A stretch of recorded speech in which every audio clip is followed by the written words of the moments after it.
Okay, well, it's 6:30, so good evening, Noswefar, and welcome to this public lecture brought to you by the Open University's Research into Employment, Empowerment and Futures Academic Centre of Excellence, a place we know as REEF.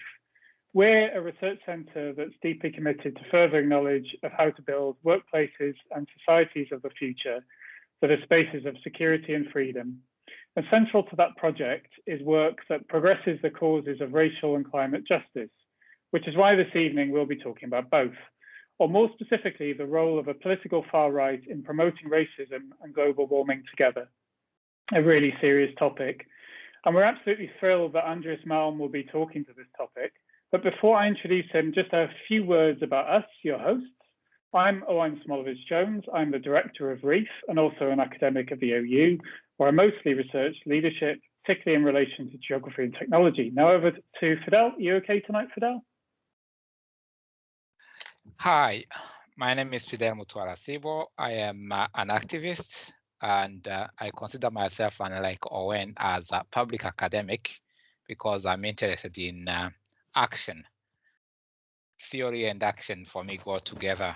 I'm not saying not all academics do that, but I would say that's my sort of raison d'etre. And I have been working in the voluntary sector for a very long period of time. I have covered development, equality, diversity, human rights, and most recently I joined the OU as a lecturer in work-based learning. And I'm here to listen, and I'm very sure I'll be inspired. I might have a few questions to ask to our honorable guest, and I can't wait to hear what he has to say. Over to you again, Owen. Thanks, Fidel. So Fidel and I collaborate really closely together, and we're at the OU specifically on a Black leadership program we're developing together at the moment, and we're really good friends too. It's great you're going to be joining us, and I think Fidel's questions later are going to be really, really incisive and cool. So anyway, just to let you all know that we are recording this session, so you know, if you've got a problem with that or you don't like it, you might want to leave before we get too far down the road. And we will be making a recording of this available on our REEF web pages. And we will, of course, be scouring the chat box for your questions and posing them to Andreas along with some of our own. We think we'll be done at a pretty sharp 7:30 because we know that people have families and dinners and things to get to. So now on to Andreas Malm. This is going to be a slightly unapologetic fanboy moment because I first encountered Andreas through, and I can't see his reaction because I've got a Word document in front of me, and I'm quite glad about that, to be honest. I first encountered Andreas through his incredible book, Fossil Capital, probably the best book actually, or let me just eliminate the word probably, the best, the most incisive book I think I've read in the last 5-10 years, something like that. And if you're interested in climate in relation to economy, you simply have to read this book. And from there, Andreas's The Progress of the Storm is a delicious case, I would say, for a dialectical materialist approach to climate change. More recently, he's made a persuasive comparison between climate change and the coronavirus in Corona Climate Chronic Emergency. And more recently still, his provocatively titled How to Blow Up a Pipeline is a reflection and challenge with the climate movement about its strategy and how it organizes. We'll touch upon the themes of all of these books this evening, no doubt, but we will do so from the basis of Andreas's latest book, written with the Zetkin Collective, which is called White Skin, Black Fuel, On the Danger of Fossil Fascism. The book is typical Malm in its attention to detail and powerful writing, paying attention to the practices and words of far-right figures historically and in the present. As always, Andreas has taught me some important lessons. Over the next 30 minutes, we hope you'll get a lot from Andreas's talk. We'll then take questions for about 30 minutes. But in the meantime, Andreas, over to you. I'm unmuting myself there. Yeah, thank you so much, Owen and Fidel, for this incredibly generous introduction. I'm very honored to be with you tonight. I would have preferred, of course, to see you all in real life. But this is as good as it gets under these circumstances. Now, I'll speak for about 30 minutes and I'll focus on the topic we're grappling with in White Skin, Black Fuel, which is the link between fossil fuels and their technologies on the one hand, and racism and the organized far right on the other. And I have to begin by, so I'm going to introduce this by giving you two sort of vignettes.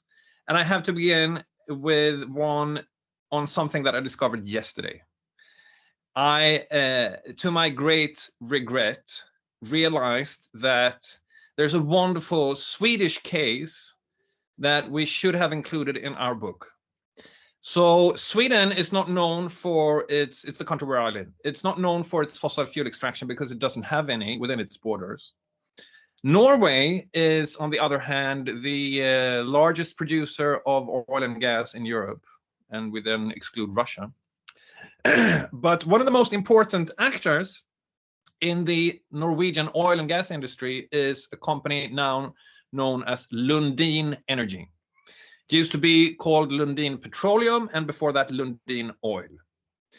And this company discovered the oil field that was later named Johan Sverdrup and was inaugurated in 2019, and will, I think, next year become the single largest oil field in Europe. And it's slated to continue pumping oil beyond the year 2070. And Lundin Energy is the second largest owner of this field. So it's a supremely important actor in the Norwegian oil and gas sector. It's most famous in Sweden, or infamous rather, for its activities in South Sudan that included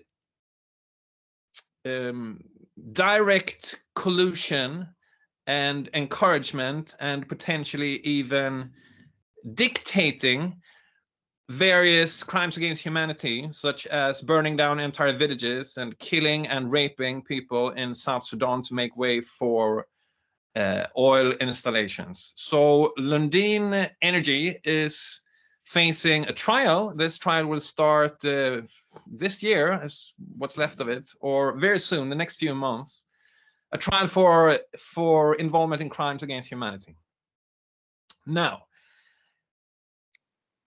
this particular company was founded by a man called Adolf H Lundin, and he was born in 1932. He was the son of Nazi sympathizers, and his uncle died in Norway as a volunteer for the Nazi occupation forces. And if any of you have happened to read our book White Skin Black Fuel, which is a terribly long one, I mean Owen has obviously, but anyone who has read this book will probably see what I just told you as not so much of a coincidence.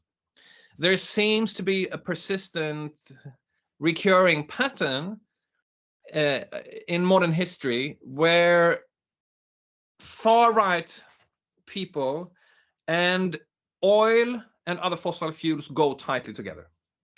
This guy, Adolf H Lundin, he was a rabid anti-communist for his entire life. He traveled the world. He first explored for oil in Colombia, then in Iran. He had gold mining operations in apartheid South Africa and could not understand why there was such opposition against that regime.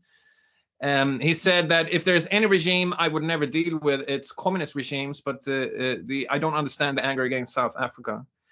While in the US, he was very active in the founding of the Heritage Foundation, which became one of the pillars in the apparatus that propagated climate denial. And he was close to Ronald Reagan. And he formed the major Swedish oil and gas company that is, you can see this easily if you go into their website, planning, as everyone else in this business, to massively ratchet up production of oil and gas in the coming years and decades. Now, I'm telling you this just because I am so frustrated and have so much regret that I didn't look into this case.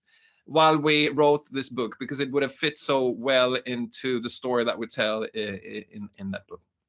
Okay, so a second little vignette just to outline the themes at hand here. So our book was written under the shadow of Donald Trump, and when he was in power in the United States, it was quite obvious to most of us that far-right anti-climate politics was a powerful political force. Since he left the White House, we've sort of been lulled into a sense of security, saying that this phenomenon has probably gone now, and thankfully we have Joe Biden in office instead. But I think that is a false sense of security, because the ideas and the phenomena and the forces that Trump represented are very much with us. And I just want to give a couple of cases from the US in particular to show how these ideas remain very much in circulation. So this summer, we saw, of course, one climate disaster after another striking on a weekly basis, it felt like, all over the world, from Madagascar to Iran to Germany and the US. And the US itself wasn't the least impacted nation, with the extreme heat waves and wildfires on the west coast, the hurricanes on the southern coast, the drought in the west, and finally Storm Ida hitting New York. And all through the summer, the book that topped the charts for the best-selling book on Amazon and New York Times was this book, American Marxism, by Mark Levin, who he has his own show at Fox News, and was also close to Reagan, and has his own think tank funded by money from the Koch brothers and I think Exxon as well.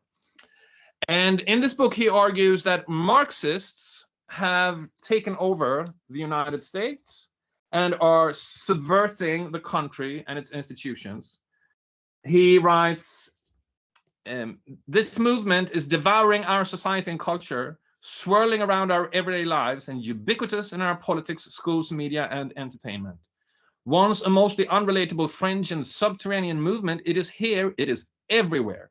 You, your children, and your grandchildren are now immersed in it, and it threatens to destroy the greatest nation ever established, along with your freedom, family, and security. And the Marxists, I quote again, occupy our colleges and universities, newsrooms and social media, boardrooms and entertainment, and their ideas are prominent within the Democratic Party, the Oval Office, and the halls of Congress. Their influence is seen and felt. And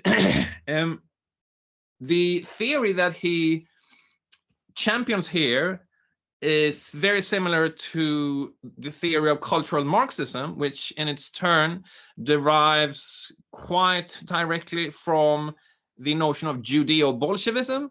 So the idea that there is a Marxist conspiracy that has deliberately and systematically taken over our society and is in the process of destroying it.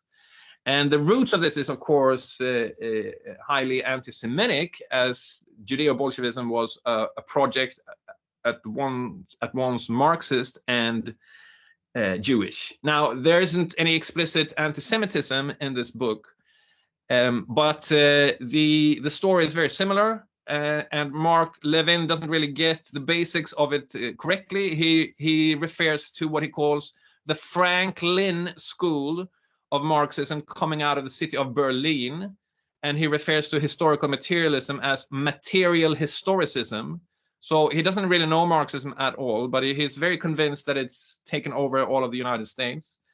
And there are two instruments in particular being used by Marxism to destroy the United States. One is critical race theory, and the other is what Levin refers to as climate change, within square quotes, fanaticism. And he harps on these dual themes of race and climate as being the sort of, how should I put this, points where Marxism strikes and tries to sap the forces of the United States as a nation. So in his chapter on climate change fanaticism, he just repeats the most hackneyed tropes of climate denial, as in CO2 cannot be a pollutant because it's plant food, and there is a massive controversy and discussion in science. It's only that the scientists are hushed down, those who dissent, and not allowed to speak the truth. And all of this is just standard denial. And this will, by the end of this year, be the most sold nonfiction book in the United States in 2021. This is the book that most Americans read to make sense of their present moment, apparently. And it sold 700,000 copies within its 3 first weeks in print, and you can, if you're interested, find out just how many people believe in these ideas. Another book in the same genre that is also a bestseller is this one, Green Fraud: Why the Green New Deal is Even Worse Than You Think, by Mark Morano, an arch denialist that has been at the forefront of the denialist campaigns for decades. It's one of the best-selling books on Amazon in the category of climate. And if you take another step into this rabbit hole, you find this book, which has the favorite cover. I hope you can see it. This is my favorite book cover, maybe not all time, but at least currently. And the book title is The Weaponization of Weather in the Phony Climate War by Joe Bastardi, who is sort of the Joe Exotic of climate denial. He talks much about his wrestling merits. He's apparently been a successful wrestler, and he's also somehow worked as a meteorologist. And this book is also incredibly popular and best-selling. And yeah, I don't have much time here, so I'm not gonna read the crazy stuff, or maybe I'll just give you a couple of gems. Yeah, for this, for instance, there has to be something that at least appeals to the sense of objectivity, humility, and productivity for our nation going forward. Otherwise, future generations will be severely impacted by socialism, Marxism, which is, again, the force that, according to him, is imposing the idea of a climate crisis on the nation. And it doesn't take much critical insight to spot some kind of confluence between a certain kind of masculinity and a certain kind of race identity, a certain kind of whiteness in the posturing of this man and in his aggressive climate denial. So these ideas are beneath the surface of respectable democratic politics, I think very much a force that is alive in American society. And we cannot rule out that it will rise again to the surface in the next presidential election, either in the form of a return of Trump himself, or in some other Republican candidate, none of the potential Republican presidential candidates would in any significant way deviate from the Trump position on climate, and likely they won't deviate from his position on matters concerning race, immigration, and whiteness either. We're seeing that in Texas, for instance, where the same Republicans who, of course, are completely beholden to the oil and gas industry of that state are also trying to disenfranchise people of color and entrench white supremacy in that state by simply reserving the right to vote for white people in the suburbs.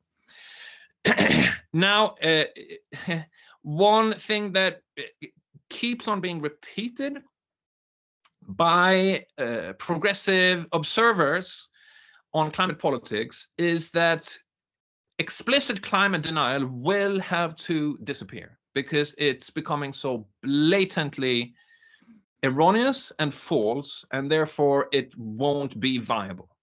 But again and again, these ideas refuse to die.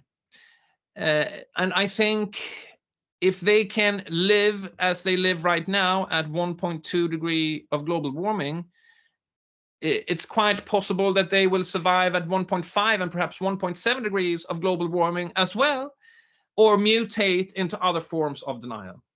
So in our book, we have looked at what the main far-right parties and presidents have done in 13 European countries and the US and Brazil, what they have said and done about climate and energy in the past decade. That's the main focus. And one of our findings is that this kind of anti-climate politics that you see from someone like Levin or Morano or Bastardi is the default position of the far right. It's still the predominant one. For the major far right parties in Europe, it's very much the same line. So we also often have a misconception of this as being a peculiarly American phenomenon, and I'm afraid I reinforce that impression now by giving you some examples from the US, but this is very emphatically not an American exceptional eccentricity. It's something that has been going on the European far right for quite a few years by now. In my own country, Sweden, we have a far-right party, the Sweden Democrats, that unlike far-right parties in other Scandinavian countries, comes straight out of the Nazi movement. So there is a lineage from the friends of Adolf H Lundin and the other Nazi sympathizers, well, his parents, in the interwar period, to those who sort of hibernated in the post-war era, and then re-emerged as the neo-Nazi skinhead movement in the 1980s, sorry. And now are posing as yet one more respectable right-wing populist party of the typical European kind. And these Sweden Democrats that we have are usually polling right now as the third largest party and will quite probably be part of the government coalition after next year's election. And they are consistent climate denialists of the typical sort. You see the same with the AfD in Germany, which fortunately, from my perspective, lost a couple of percentage points in the federal elections the other month, but reinforced their position as the single largest party in one particular area of Germany, namely the coal districts in the east. In other parts of Europe as well, the picture is a little bit uneven. So it's not the case that the far right is, going from strength to strength and just increasing its voter share across the continent. It's far more uneven than that. But two countries where the far right is doing very well right now are France and Italy. Italy, we've seen a sort of change of guard. The Lega is no longer the most popular far right party. Instead, it's the Brothers of Italy. And I haven't really looked into, nor have I had anyone in the collective looking into what exactly the climate politics of the Brothers of Italy is, if it exists at all. Italy is in a very bad situation when it comes to the climate emergency. I just read on The Guardian about this rare Mediterranean autumn hurricane that is pummeling Sicily right now after, as you know, a summer of extremely bad wildfires across the southern peninsula, as well as quite a lot of flooding and torrential downpours up north. So Italy is being battered by climate impacts, but the focus of Italian politics still appears to be immigration. And in France, it's the same story, although France hasn't really been that badly hit as Italy in recent months. French politics is completely overshadowed by the ever-deepening obsession with Islam and with Muslims and immigrants. And the new face of this, I don't know if you're familiar with him, but it's a guy called Eric Zemmour, who is currently ahead of Marine Le Pen in the polls for the presidential elections. And he's even crazier than her and further to the right of her. He wants to reverse immigration. He wants to ban people from calling their children what they want, and more specifically giving them Muslim names. And his climate politics so far has been limited to the statement that it's not a coincidence that the color of Islam is green. He has pronounced. So there is some kind of a conspiracy going on, some kind of a a link between Islam and climate politics or environmentalism based on their shared color. He's also vociferously hostile to wind power, which is another recurring theme on the far right in Europe. That said, there is in France a different position, and this is quite significant precisely in France on the French far right, and this is the one endorsed, at least nominally, officially, by Rassemblement National, so the party that Le Pen represents. And the position here is that, yes, the climate crisis does exist, it's real, it's a problem, and the solution to it is the white nation, the French nation, that has to be closed at its borders, and all immigration has to be stopped. Not that there has been much immigration to France in recent years, but whatever little immigration trickles in has to be completely terminated, and immigration needs to be reversed. So population flows need to start going out of the country of France instead. And this then is sort of sold as the solution to the ecological crisis generally, and the climate crisis in particular. And we refer to this as green nationalism, as many of these people do. But we do think that green nationalism is, in fact, just another form of climate denial, because when green nationalists say that we're going to solve the climate crisis by stopping immigration, they are engaging not perhaps in denial of the existence of the climate problem, but they are rejecting and ignoring the sum total of the science about what actually drives global warming. What are the sources and the causes of fossil fuel combustion? These have nothing to do with immigration, or for that matter, with so-called overpopulation in the global south. It's not because of the presence of black people or Muslims in France that the single largest private company from that country, Total, is right now, anytime rather, about to start the construction of the East Africa crude oil pipeline, which will be the world's longest heated pipeline. These are two completely separate questions, but the effect of the French preoccupation, or to say obsession, with Islam and immigration is to shift all of the political focus, all of the discussion towards these pseudo problems, and leave the real pressing urgent problem of the climate crisis undiscussed or very low down on the agenda. And I actually think right now that France and Sweden are two countries that stand out in Europe for very similar obsessions regarding immigration. And France and Sweden are two countries where this correlates very clearly with low popular concern and low political saliency of the climate issue. Germany, in fact, is different, where the recent election featured climate politics as one of the main themes, perhaps after this summer's floods. So you'll see here that the power of the far right, its level of support, is in direct inverse relation to the concerns around climate. And in fact, Sweden is here a very particular case, because Sweden used to be a country that scored relatively high internationally in terms of climate concern, but it has now dropped to one of the countries in Europe where people are least worried about climate, while the one thing that is on the political agenda all the time in this country, and that virtually all discussions focus on, is immigration and its relation to crime.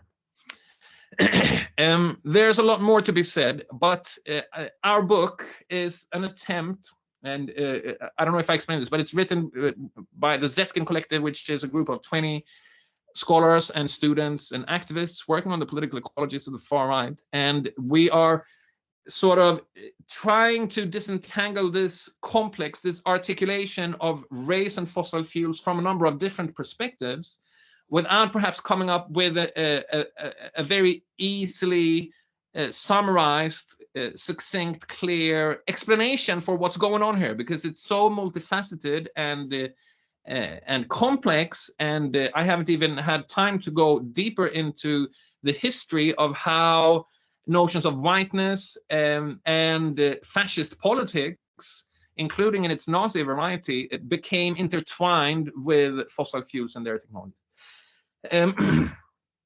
And we're also, I should say, in this book, sort of aiming at a moving target. The climate crisis is deepening very fast, and the far right is in a state of flux. It's generally on the rise, or so it has seemed for some time, but this rise is uneven, and it can shift a little bit in its positions between explicit and total climate denial and versions of green nationalism, or move between those two positions. But we do argue that as this crisis continues to deepen, which it inevitably will, even if it might also at some point be brought under control and perhaps even reversed, but as it deepens, we have to contend with the far right as a major political force in this historical moment, and one that will leave its mark on the historical moment of the climate crisis. This is something that the climate justice movement needs to be aware of. Perhaps it already is, but I think there needs to be more anti-racist and anti-fascist consciousness in this awareness in this movement. And likewise, anti-racist, anti-fascist movements need to realize that their struggles will play out in a rapidly warming world, and that's a context that cannot be bracketed out. It's absolutely central to their struggle as well. So the sort of political aim of this book and our collective is to contribute to a sort of convergence of these struggles, of these movements, but also, of course, on a scholarly level, to try to further stimulate conversations around the political ecology of the far right and the articulation of racism and energy and fossil fuels more particularly. Yeah, I'll stop there.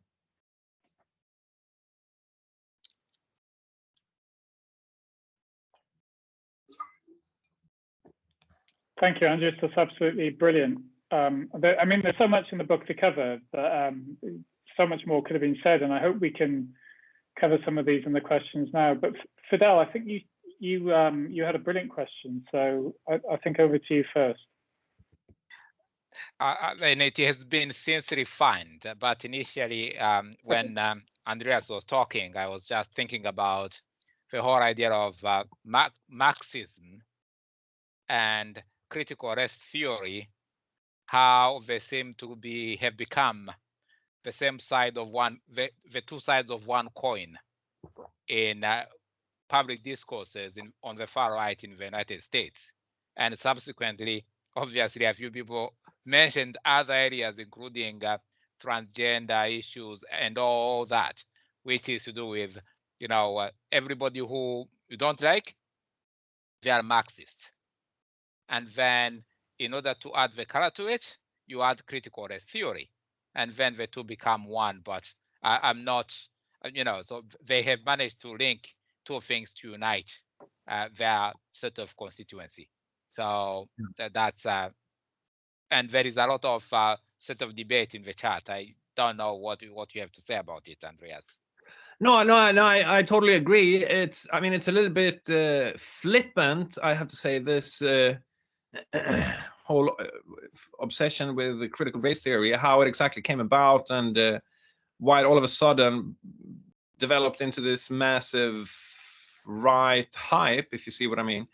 I mean, all of these things are so completely out of proportion to what actually exists.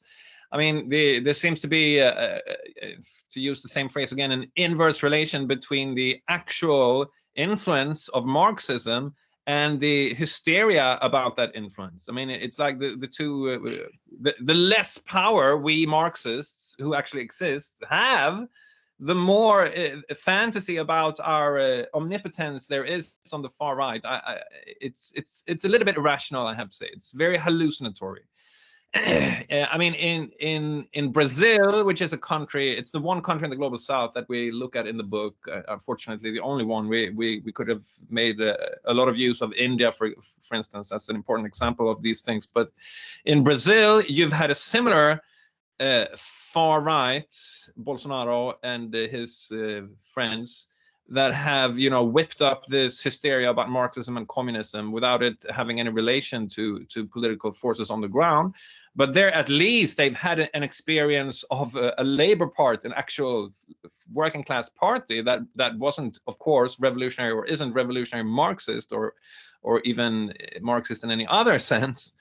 But they've had a Lula and Dilma presidency. In the US, I mean, the closest they can come to referring to Marxist power is the Squad. It's the AOC. It's AOC, as if she somehow represents the center of political power in that country. It's very bizarre, but it tells us that anti-communism can be a very vital political force without its referent. It takes on a life of its own, and it can seize on critical race theory or so-called climate change fanaticism and sort of bake this into the same mesh, the same stew, and thereby create what seems to be a fairly successful ideological apparatus or discourse, if you prefer that term, for defending privileges, because that's what it fundamentally comes down to. Yeah. So yes, and I'll ask my final one, and then we'll go back to Owen and get the audience to participate as well.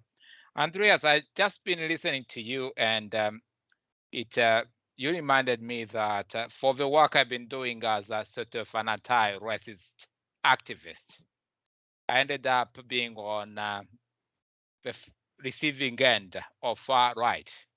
In fact, I was called in one post on the internet, is still available, though it's not a secret, I can say it. I was called a spokes nigger and a promoter of white genocide. So my question to you is, which precautions do you and your team take in the light of the resistance which is going to come because of the work you are doing? Yeah. So I must say that I'm, for my own sake, not very worried about that, because I haven't really faced any kind of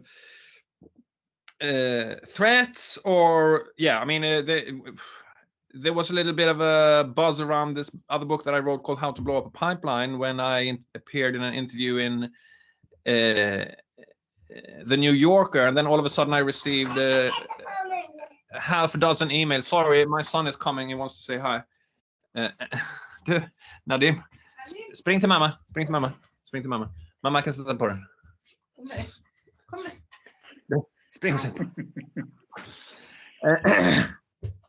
I was just going to say something about the mother who just came in here, because yeah, so when that interview happened, I started receiving emails saying things like, "You will never destroy Western civilization," or "Bolshevik cum buckets," whatever that means. Yeah, very aggressive emails of this kind. But generally, I don't receive these things. My partner, however, who is of Iranian descent, well, yeah, she came to Sweden when she was 8. She receives far much of this, and there was an incident just the other week, or it's been going on for a bit longer time, where a Swedish 50-year-old far-right man was discovered with bomb materials and machetes and an enormous weapon cache that he'd been building up, and a list of 150 names of various public intellectuals and politicians and others that he would target. And my partner was on that list. And I'm pretty sure that she receives so much more of this kind than I do, because she's not white. So I'm not very worried for my own sake. I'm a little bit worried about maybe, yeah, no, I'm not going to go into the details precisely for security reasons regarding how this collective works and people within it. But we're certainly discussing any precautions that we need to take when we interact with the far right. But for my own sake, and for most people in the collective who happen to be white, I'm not overly concerned, to be honest. Thank you. Owen, over to you. Yeah, take care of yourselves. So We've got a question from Les, and then there's a couple of questions.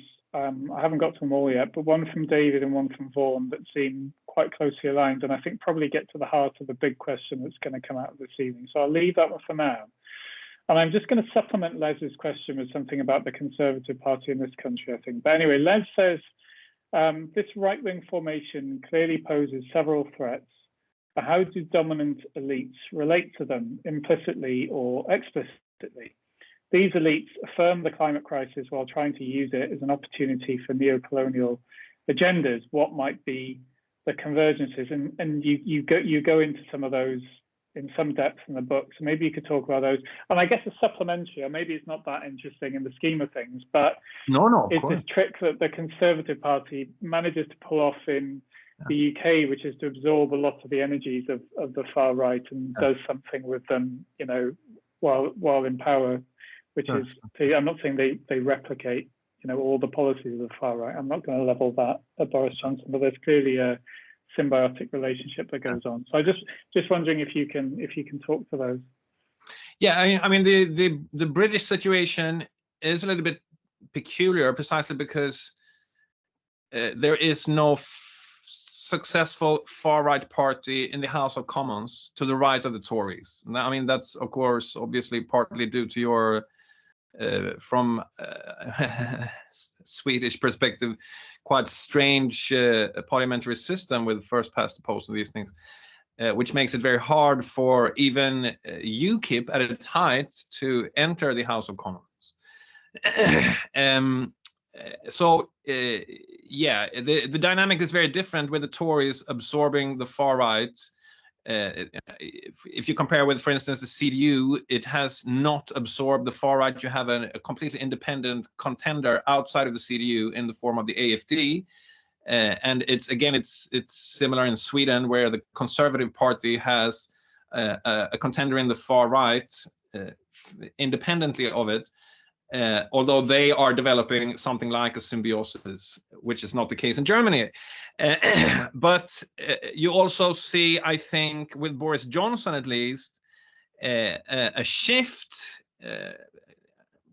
at least when it comes to climate politics, from his sort of rambunctious climate denial as a journalist about a decade ago, or up to 2013 at least, when he engaged in quite brazen climate denial, and now posing as someone who's very passionate about the climate, and plastics and other things.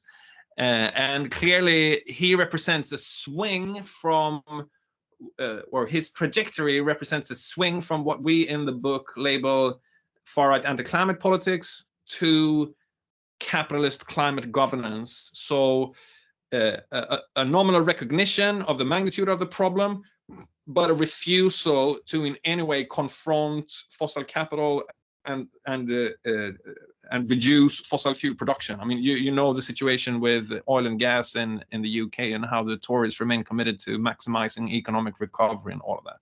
And he's going ahead with the Cambo oil field and the coal mine in Cumbria and all of these things. So capitalist climate governance is what Biden and Macron and Johnson and these politicians are doing right now, and that seems to be the main force after Trump. And we in this book we try to sort of see a pendulum movement back and forth between those two poles that seem to, I mean, these two currents, or whatever you want to call it, they seem to reinforce one another and exist in some kind of a tense synergy or symbiosis. I don't know exactly what word to use, because none of them really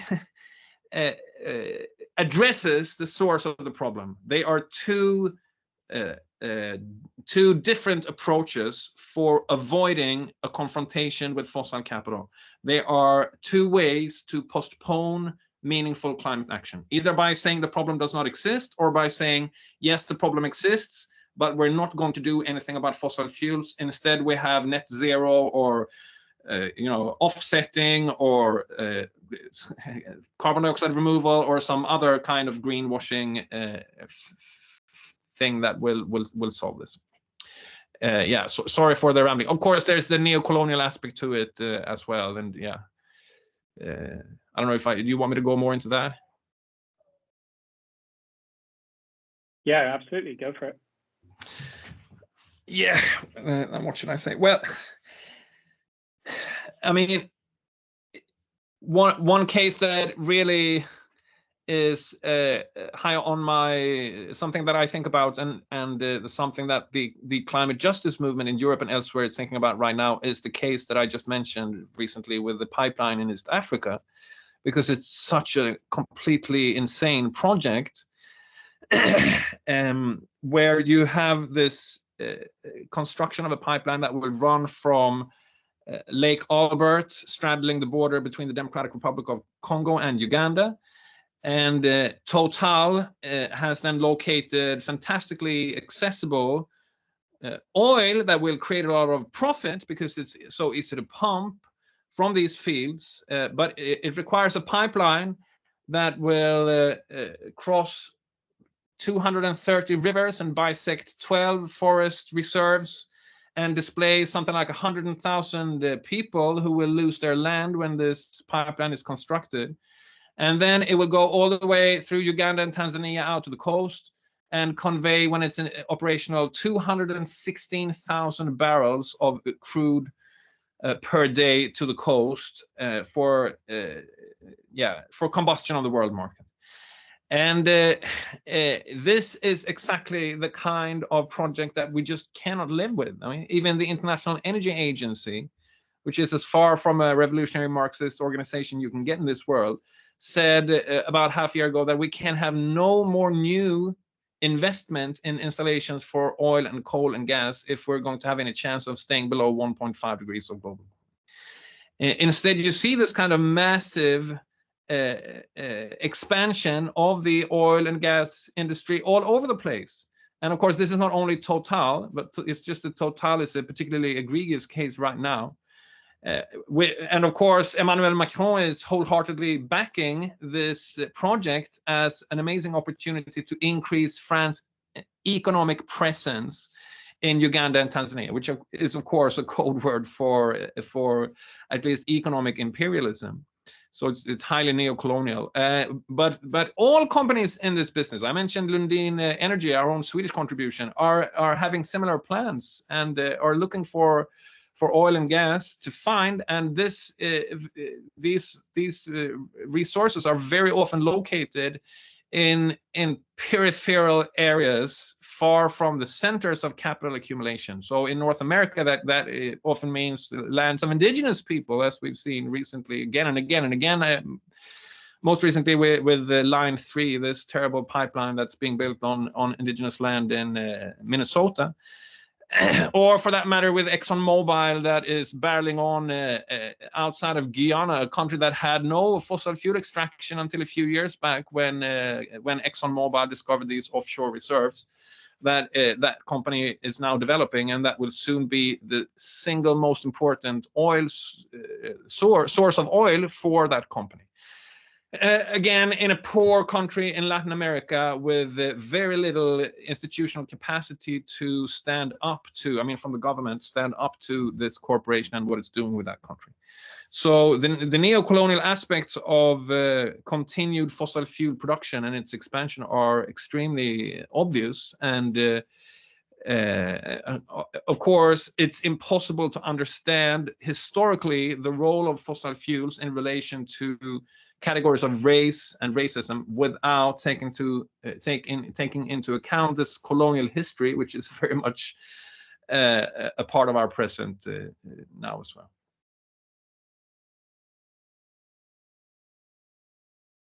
Wonderful, thanks. Fidel, do you want me to go next and then pass over to you? Or do you want to jump in? No, I was going to suggest, actually, if you have a question, you ask a question and maybe extend to the sort of allow people to unmute and ask direct questions rather than me coming back. What do you think? Okay. Yeah, why not? We can flirt dangerously with democracy. I wanted to make sure that David and Vaughan's questions got asked, because I think it kind of almost gets to the heart for those action-orientated people on on the call, and they're quite similar, but I'll just read both out. So David asks, please address strategy to defeat fossil capital far right in the context of promoting a global Green New Deal. What alliances are necessary? What is the role of the organised working class? And then Vaughan sort of relatedly asks, do we need a new conception of what anti-fascism is, given its obsession with 20th century struggles, that more closely aligns with the broader anti-racist and decolonial struggles? What might that look like? And I'm not sure if it makes it too big a question, but maybe you answer some of these things in how to build up a pipeline. But you know, I don't want to restrict your answers, so we can address those. Yeah, I mean, these are huge questions that we can discuss for hours, each of them. So this particular book, White Skin, Black Fuel, is extremely thin on strategies for defeating the far right. It contains essentially nothing about it. It's just an attempt to get to know the enemy a little bit better, but has nothing to say about how to actually defeat that enemy. One important thing when considering the relation between climate politics and the far right and the working class in relation to the Green New Deal is, I think that there is a risk that if climate politics is expressed and enacted in a way that comes across as against the material interests of ordinary working people, that the far right can more easily sell the message that these environmentalists are coming for you and your things. Sorry, my son is interrupting again. Du, spring till mamma. Spring till mamma. Spring till mamma. Gå och lyssna. So, for instance, I don't know how you feel about this, but I've been pretty, how should I put it, uncomfortable with the pictures coming from British highways in recent weeks. I mean, it's stopped now because Insulating Britain has suspended their actions. But I think that it's that kind of tactic is too reminiscent of this infamous tube action that Extinction Rebellion had in late 2019. And when I see these film clips of obviously working class mothers and fathers appealing to these sort of mute, white, to all appearances, middle class climate activists to get off the road so they can get to their jobs and bring back food to the tables of their kids. Yeah, when I see these film clips, it's hard for me to not feel some sympathy with these people and feel a little bit of frustration with these activists for their poor choice of target. Also, because, you know, I think that one sense that many of these commuters caught in those blockades have is that I'm at the bottom of society. I'm just working to and trying to get my life to function and to feed my kids and all this. And you are stopping me as if I am to blame for the ills of society. I mean, in one of the last blockades they had, there was someone saying, do I stop you from insulating Britain? Go after the millionaire oligarchs instead. And he has a point, because ordinary working people are not to blame for the situation. So by targeting them in a kind of indiscriminate fashion, just, you know, randomly targeting commuters, I think there is a risk that you enable the far right to sell its anti-climate politics to, obviously not all, but some working class people, as saying, look at these middle class environmentalists who don't understand anything about your daily life and are completely insensitive to the troubles you're facing. And they just come and want to make your life even more troublesome by attacking your cars. So, I mean, we can discuss the case of Insulating Britain in more detail. It's complicated, and I'm sort of torn on the question. But I do think that when the climate movement devises its tactics and its strategies, it really needs to make sure that it doesn't just make working people pissed off. but that it rather, and I mean, the demands of Insulating Britain are class demands. It's about improving the housing stock of ordinary people in the UK, as far as I understand it, and that is also a climate policy. But then you have to come up with a tactic that doesn't antagonize the very people that you're supposed to, whose material interests you're supposed to defend, because then you push them into the arm of whatever far-right forces can intervene in that situation. At least that's my worry. Now, the Green New Deal, of course, is an attempt to sort of negate this whole logic and closely align working class material interests with climate politics. And a rare moment of hope for me in European politics in recent years came when you went to national elections. I think it was back in 2019, right? The Corbyn versus Johnson election, yes. And the UK Labour Party wrote this manifesto that, in my eyes, was the best manifesto I've seen any major party in an advanced capitalist country presenting, because it said all the right things about climate and class and how they go together. I mean, that's what the whole manifesto as a text opened with. And still, of course, obviously, Corbyn lost. Partly, I think, because nationalism always screws everything up.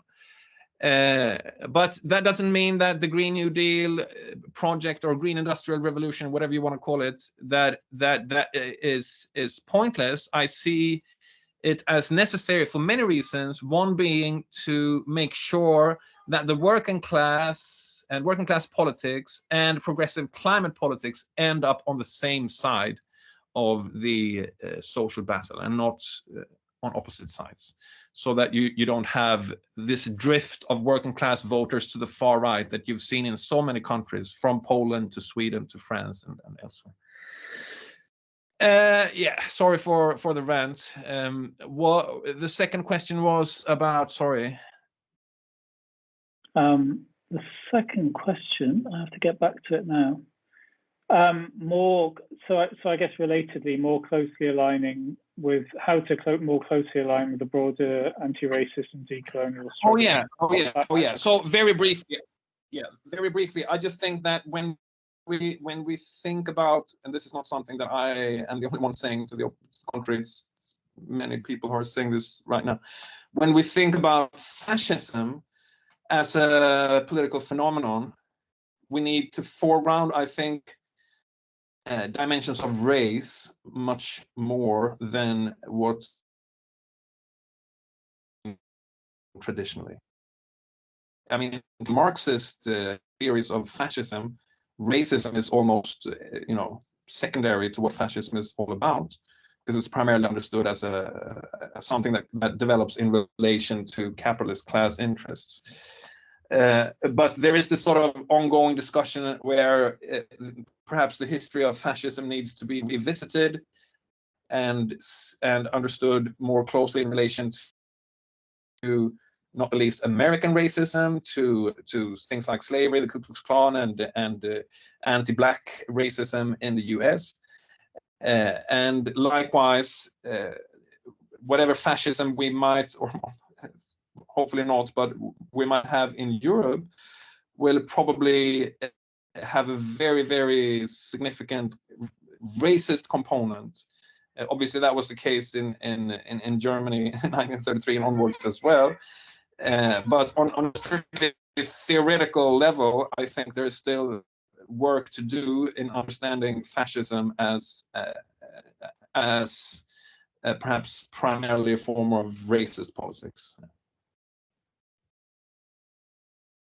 I don't know if that makes sense. Thank you. So we're actually almost at time. So it would be nice to hear Fidel's closing thoughts. But before that, I just wanted to ask you, Andreas, what you're currently working on, because I'm really looking forward to the next one. I'm as a voracious fanboy stroke stalker. So what's your I shouldn't flippantly use words like that. Sorry. So what's your current project? The main thing. Yeah, so my current project is an extremely big and extremely nerdy one, and it would take a few years before it materializes, I'm afraid, because I'm distracted by so many other things. from kids to I mean this How to Blow Up a Pipeline book that I wrote has generated surprising amount of interest from the most unlikely outlets. So for instance, The Economist just asked me to write a piece about why climate activists might need to consider violence. I had not expected that to happen. So that's what I spent this working day on. What I should be doing and what I really enjoy doing right now is geeking out on medieval environmental history. I have a big project about histories of wilderness. So this started with an interest in the Maroons. So Maroons, if you don't know, were slaves who ran off from the plantations into the wild, into swamps or forests or mountains in the Caribbean and in North America and South America. Wherever there were slave plantations, there were Maroons. And I'm interested in I'm interested in all aspects of Maroon history, but particularly the role of wild, less dominated natural spaces as refuges and as bases for resistance. Another case that brought me into this project is that of the Jewish partisans in Eastern Europe who went into forests to fight the Nazis. But right now, I'm obsessing over wilderness, medieval history. So I mean Europe between 400 and 800, and there was forest regeneration, quite extensive in some parts of Europe after the fall of Rome, and this coincided with, or went together with rather, more peasant autonomy, more freedom for direct producers after the collapse of the empire. So yeah, it's a very big and probably overambitious historical project about the relation between the domination of nature and the domination of labor on the one hand, and on the other, wild nature and resistance to exploitation and domination from subaltern groups, if that makes sense. With quite a few other cases thrown into this book as well. That sounds fantastic. We need outrageous ambition, really, don't we? If we don't need that now, when do we need it? So look, thanks ever so much, Andreas. That was fantastic. I just want to pass over to Fidel. Maybe you want to offer some closing words before we end this session. Yeah, so I'll let Owen do the thank yous, but I'm trying to think every time I go to such an interesting event, I want to take something away from the session, something which I'm going to use. And as I speak, I'll be encouraging people to write in the chat what it is they are going to do as a result of this talk. So here is mine. So I've been thinking as you are speaking, Andreas, about this whole idea of allyship, trying to figure out if you are going to do something, who else might be on your side, and doing as much work as possible to try to avoid more or less being seen to be fighting against the people who should be on your side. Yeah. I mean, that's a key message I'm getting. And, you know, what you said about Extinction Rebellion, for example, reminded me that a couple of years ago, I'm involved in community organizing in MK. So they wanted to come to the event. And some of my colleagues, we had a meeting. So what do we do? How do we manage them? Supposing they come and take over. And I remember when we came up with a solution, and it worked. So we allowed them to come in and do an act of protest. So what it was that we encouraged them to bring masks. But this was before the masking with COVID. And then at a certain point when we were talking about climate change, then they could wear those masks and stand up. But there was no force outside or inside. And it was it. So they were happy. We gave them a platform. At the same time, they did not take over. And I'm wary of the debate we have been having as part of the Black History Month, for example, about, you know, should we be doing more to address the issue of award gap for our Black students? And then how it can be contrasted by the kind of opportunities we offer, for example, to our white working class students. And it shouldn't be an either or. We should be finding ways of making sure that we address the gaps wherever they come from, so that whatever action we take is not seen as pitting one group against another one. That's my key message, and I hope other people have also been thinking about what they'll do as a result of what we have just done. And yeah, I think those are my closing remarks. Owen, so you'll do the thank yous, and maybe after we give Andreas a chance to make his final comments. Brilliant. Thanks, Fidel. So yeah, thank you particularly to Louise and Lucy, who've been helping us behind the scenes. And obviously thank you to Andreas. And maybe Andreas would like the final word before we log off. No, I just want to say thank you so much, comrades, for a wonderful conversation. I hope we can have the next one in real life. And thanks for all the appreciation and the stimulating chat. And yeah, I look forward to the next one. It's been a pleasure. Thanks ever so much. Thanks everyone. Take care. Maybe some of you will go to Glasgow, and I'll see you there. Okay. If you see Andreas in the crowd, go up and say hello. Yeah. Take care, everyone. Thank you so much. Bye. Cheers. Bye. Take care. Bye. Bye. Bye. Bye.